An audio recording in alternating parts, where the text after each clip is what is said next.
সবাইকে স্বাগত জানাচ্ছি গ্লোবাল পয়েন্ট থেকে।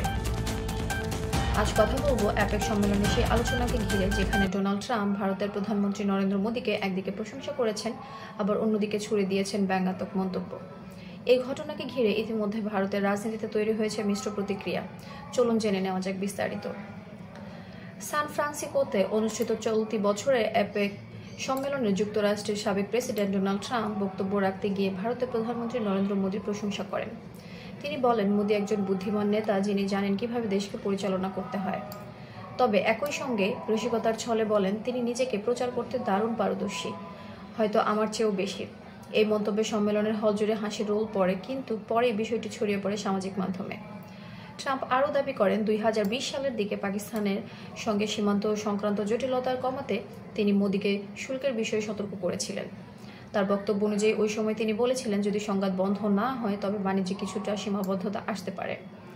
যদিও এই বিষয়ে ভারত সরকার কোনো মন্তব্য করেনি, তবে কংগ্রেস নেতারা বলেছেন, ট্রাম্পের মন্তব্য আসলে মোদীর আত্মপ্রচারের দিকটি প্রকাশ করে। রাহুল গান্ধী এক্স সাবেক টুইটারে পোস্ট করে লিখেছেন, ট্রাম্প যা বলেছেন সেটাই আমাদের দীর্ঘদিনের বক্তব্য। মোদী নিজের ভাবমূর্তি নিয়েই বেশি চিন্তিত। তিনি প্রধানমন্ত্রীকে উদ্দেশ্য করে বলেন, চুপ না থেকে জবাব দিই। তবে বিজেপির নেতারা বলেছেন, ট্রাম্পের প্রশংসা ভারতের আন্তর্জাতিক মর্যাদা আরও বাড়িয়ে দিয়েছে।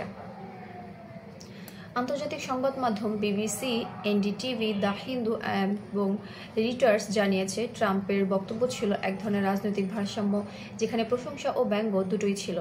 মার্কিন বিশ্লেষকরা বলছেন, 2025 সালের নির্বাচনের আগে ট্রাম্প নিজেকে আন্তর্জাতিক সমালোচনায় রাখতে এমন মন্তব্য করেছে। ভারতের পররাষ্ট্র মন্ত্রণালয় এখনও আনুষ্ঠানিকভাবে কোনো প্রতিক্রিয়া জানায়নি, তবে সরকারি সূত্র বলছে, নয়াদিল্লি বিষয়টিকে বন্ধুত্বপূর্ণ কূটনৈতিক মন্তব্য হিসেবেই দেখছে। বিশ্লেষকদের মতে, এই ঘটনার মাধ্যমে আবারও স্পষ্ট হলো, ভারত এখন বৈশ্বিক কূটনীতির এক গুরুত্বপূর্ণ অংশীদার এবং যুক্তরাষ্ট্রের রাজনৈতিক বক্তব্যেও সেই প্রভাব এখনও আরও দৃশ্যমান। 2024 এবং 2025 সালের বৈশ্বিক প্রেক্ষাপটে ভারত আমেরিকা সম্পর্ক এখনও যেখানে আরও ঘনিষ্ঠ হচ্ছে, সেখানে ট্রাম্পের এই বক্তব্য দুই দেশের নেতাদের সম্পর্ককে নতুনভাবে আলোচনায় এনেছে। আপনারা দেখছিলেন গ্লোবাল পয়েন্ট। বিশ্ব রাজনীতি, প্রযুক্তি ও চলমান ঘটনাগুলির সর্বশেষ বিশ্লেষণ পেতে সাবস্ক্রাইব করে পাশেই থাকুন। পরের ভিডিওতে আবার দেখা হচ্ছে। ভালো থাকুন। ধন্যবাদ।